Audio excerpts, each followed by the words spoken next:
Hello friends, welcome back to my channel law classes by Monika. आज का हमारा topic है लॉ ज्यूरिस्प्रूडेंस का पार्ट 2। पिछले वीडियो में मैं पार्ट 1 में बताई थी न्याय प्रशासन क्या है, उसके क्या प्रकार हैं, उसके क्या महत्व हैं, उसके क्या उद्देश्य हैं।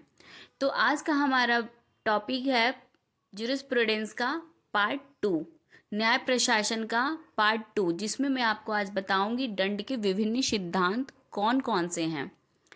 और ये बहुत ही इम्पॉर्टेंट क्वेश्चन है और ये हर बार पेपर में पूछते हैं, ज्यूरिस्प्रूडेंस के पेपर में। तो अगर लॉन्ग क्वेश्चन में अगर पूछता है तो आपको पूछेगा न्याय प्रशासन क्या है, महत्व, प्रकार, उद्देश्य और दंड के विभिन्न सिद्धांत। या आपको लॉन्ग में ये भी पूछ लेगा दंड के विभिन्न सिद्धांत की विवेचना कीजिए। ठीक है, शॉर्ट्स में भी आपको पूछेगा तो न्याय प्रशासन क्या है, उसके प्रकार, उद्देश्य के बारे में पूछ लेगा। ठीक है, तो ज़्यादा देर ना करते हुए चलते हैं आज के हमारे टॉपिक पे। तो अगर आपने हमारा पिछला वीडियो नहीं देखा है तो ज़रूर देख लीजिएगा। तो आज का हमारा वीडियो सामंत के अनुसार दंड के मुख्य 5 उद्देश्य हैं। पहला है दंड द्वारा अपराधियों में भय व्याप्त करना। मतलब अगर अपराधी ने अपराध किया है तो उसे दंड देकर जो दूसरे अपराधी हैं, दूसरे व्यक्ति में भय व्याप्त करना है। दूसरा है अपराधियों का प्रतिशोध की भावना से बदला लेना। तीसरा है अपराधों का निवारण करना। ठीक है, अगर अपराधी ने अपराध किया है तो उसे सजा देकर उसके अपराध का निवारण करना। चौथा है अपराधी को प्रायश्चित करने का अवसर प्रदान करना। और पांचवा है अपराधी में सुधार करना। तो ये थे सामंत के अनुसार कितने उद्देश्य हैं? 5 उद्देश्य। दंड द्वारा अपराधी में क्या करना है? भय व्याप्त करना है, प्रतिशोध की भावना से बदला लेना है, अपराधों का निवारण करना है और अपराधी को प्रायश्चित करने का अवसर प्रदान करना है कि अगर उसने अपराध किया है तो उसको सजा देकर उसको प्रायश्चित करने का मौका दिया जाए, उसे अवसर प्रदान किया जाए और अपराधी में सुधार करने का भी मौका दिया जाए। तो ये थे सामंत के अनुसार दंड के मुख्य 5 उद्देश्य। आई होप आपको टॉपिक समझ में आ रहा हो। तो चलिए चलते हैं आगे। दंड के विभिन्न सिद्धांत क्या क्या हैं। तो सामंत ने दंड के उद्देश्य के आधार पर दंड के निम्न सिद्धांत प्रतिपादित किए हैं। पहला हमारा सिद्धांत है प्रतिरोधात्मक सिद्धांत, जिसे निवारणात्मक सिद्धांत भी कहते हैं, डिटरेंट थ्योरी भी कहा जाता है। इस दंड का मुख्य उद्देश्य क्या है? अपराधों की रोकथाम के लिए मनुष्य में दंड का भय उत्पन्न करना। ठीक है, इस दंड का उद्देश्य क्या है? अपराध की रोकथाम के लिए, अपराधों की रोकथाम के लिए, उसको रोकने के लिए मनुष्य में दंड का भय उत्पन्न करना है। इस सिद्धांत के अनुसार लोगों को अपराधों से विरत रहने के लिए अपराधियों को दंड दिए जाने की अपेक्षा की जाती है, ताकि लोगों में दंड का भय बना रहे और वे अपराध ना करें। पैटर्न के शब्दों में अगर हम समझे तो उनके अनुसार यह जो सिद्धांत है वो समाज के संरक्षण पर विशेष बल देता है और कैदियों के साथ ऐसे व्यवहार की अपेक्षा करता है कि दूसरे लोग विधि का उल्लंघन करने का साहस नहीं जुटा पाए। ये सिद्धांत का उद्देश्य क्या है? इस दंड का उद्देश्य क्या है? कि अपराध को रोकना है और जो भी अपराधी हैं उन्हें कठोर दंड देकर दूसरे लोगों में दंड का भय बना रहे, इसीलिए इन्हें दंड दिया जाता है ताकि वे अपराध न करें। पैटर्न कहते हैं कि इस सिद्धांत का जो उद्देश्य है वो समाज के संरक्षण पर विशेष बल देना है, समाज को सुरक्षित रखना है और कैदियों के साथ ऐसे व्यवहार करना है कि दूसरे लोग कभी भी विधि का उल्लंघन करने का साहस नहीं जुटा पाए। अगर अपराधी अपराध करता है, विधि का उल्लंघन करता है, तो उसे ऐसा सजा दिया जाए कि दूसरे लोग उस अपराध को करने का, विधि का उल्लंघन करने का साहस न करे। तो इस सिद्धांत का, प्रतिरोधात्मक सिद्धांत का यही उद्देश्य है कि अपराध को रोकना है। यही कारण है कि प्राचीन काल में अपराधियों को कठोरतम दंड दिए जाने का प्रचलन था, जैसे सार्वजनिक तौर पर फांसी लगाना, कोड़े लगाना, उबलते हुए तेल या पानी में डाल देना, दीवारों में चुन देना आदि। ठीक है। लेकिन वर्तमान समय में इस सिद्धांत की कटु आलोचना की जाने लगी और यह धारणा बनी कि कठोर दंड से अपराधों का निपटारा संभव नहीं है। प्राचीन काल में क्या होता था, जो भी अपराधी अपराध करता था उसे कठोर दंड दिए जाते थे, जैसे फांसी लगा देता था, कोड़े मारता था, उबलते हुए तेल या पानी में डाल देता था। लेकिन वर्तमान समय में इस सिद्धांत की आलोचना की गई, बोला गया कि कठोर दंड से अपराध का निपटारा संभव नहीं है। माननीय उच्चतम न्यायालय द्वारा राजेंद्र प्रसाद बनाम स्टेट ऑफ उत्तर प्रदेश के मामले में कहा गया कि अनेक अपराधी ऐसे होते हैं जो कारावास से छूटते ही पुनः उसी प्रकार का अपराध कर बैठते हैं जिसके लिए उन्हें दंडित किया जाता है। ठीक है, ये जो केस है और राजेंद्र प्रसाद बनाम स्टेट ऑफ उत्तर प्रदेश के मामले में न्यायालय ने क्या कहा कि अनेक अपराधी ऐसे होते हैं जो कारावास से छूटते ही पुनः उसी अपराध को कर बैठते हैं जिसके लिए उन्हें दंडित किया जाता है। तो इस सिद्धांत की वर्तमान समय में क्या की गई, आलोचना की गई कि कठोर दंड से, अगर आप कठोर दंड दे रहे हो तो उससे जरूरी नहीं है कि उस दंड से अपराध का निपटारा संभव हो। दूसरा हमारा सिद्धांत है प्रतिशोधात्मक सिद्धांत, मतलब बदले का सिद्धांत। इससे दंड का प्रतिकारात्मक सिद्धांत कहते हैं, जिसे रिट्रीब्यूटिव थ्योरी भी कहा जाता है। दंड का यह जो सिद्धांत है वो प्रतिशोध अर्थात बदले की भावना पर आधारित है। इस सिद्धांत के अनुसार अपराधी को उसके अपराध के अनुपात में ही दंड दिया जाना चाहिए।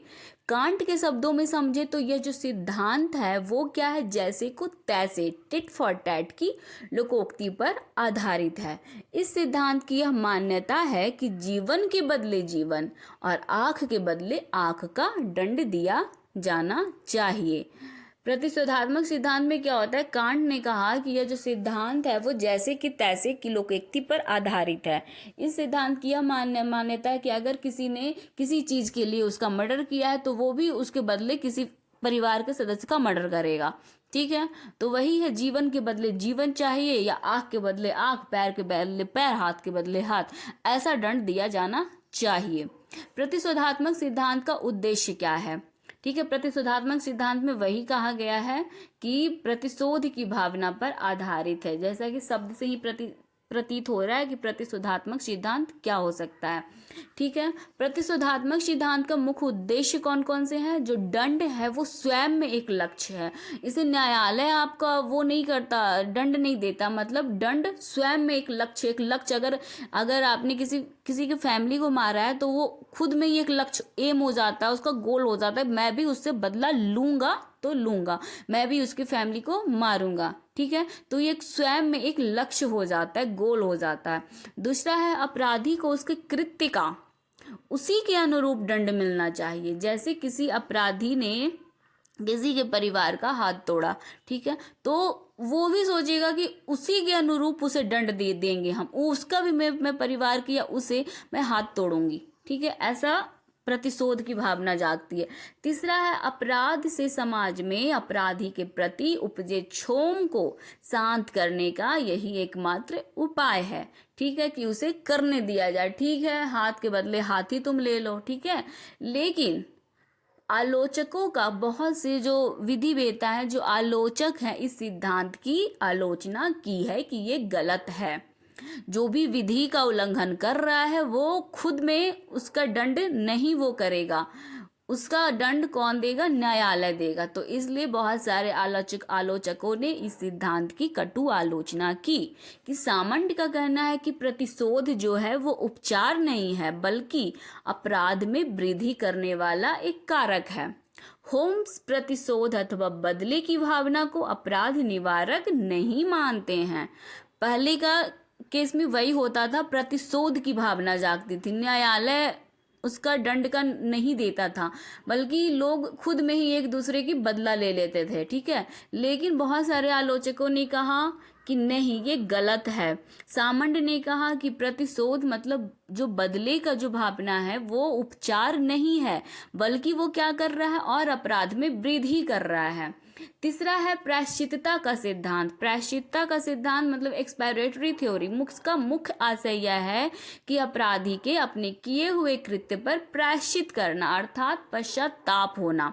जब अपराधी को कारावास में बंदी बनाया जाता है या उसे एकांत कारावास का दंड दिया जाता है तो वहां उसे अपने आपराधिक कृत्य पर प्रायश्चित करने का अवसर मिलता है, उसे अपराध का बोध होता है और आत्मग्लानि भी होती है। वह भविष्य में फिर कभी ऐसा अपराध नहीं करने का संकल्प लेता है। ठीक है। तीसरा है प्रायश्चितता का सिद्धांत। जो भी अपराधी अपराध करता है उसे जेल में डालकर या उसे कुछ सालों की सजा देकर उसे प्रायश्चित करने का न्यायालय अवसर देता है। ठीक है। तो वही सोचता है कि हम कभी अपराध नहीं करेंगे, ऐसा वो अपराधी संकल्प लेता है और एक अच्छा नागरिक बनकर नए जीवन की शुरुआत की मानसिकता बनाता है। हीगल एवं कोहलर का मानना है कि दंड सहन करना विधि के उल्लंघन से उपजे ऋण की अदायगी करना है। अपराध के लिए दंड भोग कर अपराधी निर्दोष हो जाता है। माननीय उच्चतम न्यायालय द्वारा जावेद अहमद बनाम स्टेट ऑफ महाराष्ट्र में यह कहा गया कि यदि कोई नवयुवक अपराधी यह प्रतिज्ञा करता है कि यदि उसे जीवित रहने का एक अवसर प्रदान किया जाए तो वह अपना संपूर्ण जीवन मानव जाति की सेवा के लिए अर्पित कर देगा तो ऐसे अपराधी के मृत्यु दंड को आजीवन कारावास में बदला जाना न्याय सम्मत होगा। लेकिन आलोचकों द्वारा इस सिद्धांत की भी आलोचना की गई। इसमें ये सब जो केस है ना ये लिखना मत भूलिएगा। इसमें कौन सा केस है? जावेद अहमद बनाम स्टेट ऑफ महाराष्ट्र, जिसमें यह कहा गया कि यदि कोई नवयुवक अपराधी यह प्रतिज्ञा करता है कि यदि उसे जीवित रहने का अवसर प्रदान किया जाए तो वह अपना संपूर्ण जीवन मानव जाति की सेवा के लिए अर्पित कर देगा तो ऐसे अपराधी के मृत्यु दंड को आजीवन कारावास में बदला जाना न्याय सम्मत है। अगर किसी अपराधी ने मर्डर किया है तो ठीक है, अगर उसे मृत्यु दंड दिया जाता है तो उस केस में क्या हुआ था, जो अपराधी था वह यह प्रतिज्ञा करता है। उसमें यह कहा गया कि यदि कोई अपराधी नवयुवक हो, ठीक है, और यदि वह प्रतिज्ञा करता है कि उसे एक अवसर दिया जाए और वह ऐसा कोई अपराध आज के बाद नहीं करेगा और अपना संपूर्ण जीवन मानव जाति की सेवा में अर्पित कर देगा तो ऐसे अपराधी के मृत्यु दंड जिसे दिया जाना था उस मृत्यु दंड से वह आजीवन कारावास में बदलना चाहिए और वह न्याय सम्मत होगा। ठीक है। लेकिन आलोचक जो है इस सिद्धांत की भी आलोचना की। चौथा हमारा है निरोधात्मक सिद्धांत। न्याय प्रशासन एडमिनिस्ट्रेशन ऑफ जस्टिस का मुख्य उद्देश्य है अपराधों का निवारण करना और इसी उद्देश्य की पूर्ति दंड का निरोधात्मक सिद्धांत प्रिवेंटिव थ्योरी करता है। इस सिद्धांत के अनुसार दंड भोगने के पश्चात अपराधी में अपराधों के प्रति अरुचि उत्पन्न हो जाती है और वह अपराध से घृणा करने लगता है। दंड से अपराध कारित करने की इच्छा शक्ति भी समाप्त हो जाती है जिससे अपराधी वापस अपराध की ओर नहीं जाता है। पैटर्न के शब्दों में अगर हम समझे तो निरोधात्मक जो दंड है वो भविष्य में अपराध कारित करने की शक्ति को क्या करता है? समाप्त कर देता है। विकारिया के अनुसार कहा जाता है कि दंड की कठोरता एक अपराध के दंड से बचने के लिए अनेक अपराध कारित करने की प्रेरणा देती है। तो निरोधात्मक सिद्धांत क्या है? इसका उद्देश्य क्या है कि उद्देश्य की जो पूर्ति है वो दंड का निरोधात्मक सिद्धांत करता है। इस सिद्धांत के अनुसार क्या होता है? दंड भोगने के पश्चात, ठीक है, किसी ने मर्डर किया, उसको जो सजा मिल गई तो उस दंड के भोगने के पश्चात अपराधी में अपराधों के प्रति क्या होती है? अरुचि उत्पन्न हो जाती है। वह उस अपराध को करने से घृणा करने लगता है और दंड से अपराध कारित करने की इच्छा शक्ति भी क्या होती है? समाप्त हो जाती है जिससे अपराधी वापस अपराध की ओर नहीं जाता है। तो ये थे निरोधात्मक सिद्धांत। ठीक है कि अपराधी को अगर सजा मिली है तो वह दोबारा अपराध नहीं करता, उसके मन में ये बैठ जाता है कि सजा सही चीज नहीं है, उसे घृणा होने लगती है उस अपराध से। पैटर्न भी कहते हैं निरोधात्मक जो दंड है वो भविष्य में अपराध कारित करने की शक्ति को क्या करता है? समाप्त कर देता है। ठीक है। और बेकारिया क्या कहते हैं? दंड की कठोरता जो है वो एक अपराध के दंड से बचने के लिए अनेक अपराध करने की प्रेरणा देती है। मृत्यु दंड हो, आजीवन कारावास हो, देश निकाला हो सकती है, संपत्ति का संहरण हो सकता है आदि ऐसे दंड हैं जो अपराधी को भविष्य में अपराध कारित करने के लिए अक्षम बना देते हैं। यही कारण है कि उपयोगितावादी विचारक मतलब जेरेमी, जिसमें वेनथम आते हैं, आदि ने इस सिद्धांत का समर्थन किया है, लेकिन यह सिद्धांत भी आलोचना का पात्र बना। आलोचकों का मानना है कि यह जो सिद्धांत है वो अपराधों को समाज से पृथक रखने पर बल देता है, उसके सुधार पर नहीं। किसी अपराधी को आखिर कब तक कारावास में बंदी बनाकर रखा जा सकता है, उसे समाज में लौटने एवं सुधरने का अवसर दिया जाना चाहिए। जो भी था निरोधात्मक सिद्धांत में उसमें भी आलोचकों ने आलोचना की कि यह जो सिद्धांत है वो अपराधों को समाज से पृथक रखने पर बल देता है, उसके सुधार पर नहीं। किसी अपराधी को आखिर कब तक कारावास में बंदी बनाकर रखा जा सकता है, उसे समाज में लौटने एवं सुधरने का अवसर दिया जाना चाहिए। आई होप आपको ये सारे टॉपिक समझ में आ रहे होंगे। तो अगर आपको समझ में आ रहा है, अगर वीडियो अच्छा लग रहा है तो प्लीज़ हमारे वीडियो को लाइक करिएगा, हमारे चैनल को सब्सक्राइब करिएगा और बेल आइकन ज़रूर प्रेस करिएगा ताकि आगे आने वाला वीडियो आप तक आसानी से अपडेट हो सके। और ये बहुत इंपॉर्टेंट क्वेश्चन है, तो अगर आप देने वाले पेपर है जूरिस्प्रूडेंस के तो अपने नोट्स अभी से ही तैयार कर लीजिए। तो आगे अगर हम चले, ये चारों पॉइंट आई होप आपको समझ में आ गए होंगे। प्रतिकारात्मक सिद्धांत क्या है, ठीक है, प्रतिशोधात्मक सिद्धांत क्या, पांचवा हमारा सुधारात्मक सिद्धांत है, दंड का सुधारात्मक सिद्धांत जिसे रिफॉर्मेटिव थ्योरी कहते हैं, 20वीं सदी की एक महत्वपूर्ण अवधारणा है। यह जो सिद्धांत है वो समाज की संरक्षण की अपेक्षा व्यक्ति के सुधार पर अधिक बल देता है। इसके अनुसार अपराधों का निवारण दंड से नहीं अपितु हृदय परिवर्तन से किया जा सकता है। यह दंड में अधिक विश्वास नहीं करता है। यह सत्य भी है क्योंकि अपराध के अनेक कारण होते हैं। कई बार अपराधी नहीं चाहते हुए भी अपराध कर बैठता है। कई बार व्यवस्था, भावावेश, प्रकोपन, उत्तेजना आदि के कारण भी अपराध हो जाते हैं और ऐसे अपराध कारित होने के बाद स्वयं अपराधी के मन में प्रायश्चित होता है और वह सुधारना चाहता है। उसमें अपराध की पुनरावृत्ति का भाव नहीं होता है, वह केवल यही चाहता है कि उसे सुधारने का अवसर प्रदान किया जाए। सुधारात्मक सिद्धांत में क्या होता है ना कि जो अपराधी है वो अपराध तो कर देता है, मतलब व्यवस्था से करे या किसी के बहकावे से करे या किसी गुस्से में करे, अपराध तो हो जाता है। लेकिन ऐसे अपराधी जो है अपराध कारित करने के बाद क्या करते हैं, मन में प्रायश्चित करते हैं और वह सुधरना चाहते हैं। उनमें ये भाव नहीं होता है कि मुझे दोबारा उस अपराध को करना है, वह केवल यही चाहता है कि उसे सुधारने का अवसर, उसे एक मौका दिया जाए, उसने गलती से ऐसा अपराध कर दिया है। तो इसे ही कहते हैं सुधारात्मक सिद्धांत, रिफॉर्मेटिव थ्योरी।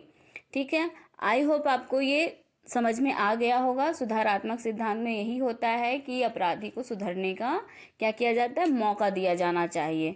इसमें यही कहा गया है कि कोई भी अपराधी अगर किसी उत्तेजना से या भावावेश से या किसी व्यवस्था से अपराध करता है तो उसे सुधरने का अवसर दिया जाना चाहिए। अगर अपराधी को ये प्रायश्चित होता है कि हाँ उसने ये गलत काम किया है, अपराध किया है, तो उसे सुधरने का एक मौका तो दिया जाना चाहिए। आई होप आपको ये सारे पॉइंट समझ में आ गए होंगे, तो आप इसका नोट्स बना लीजिएगा।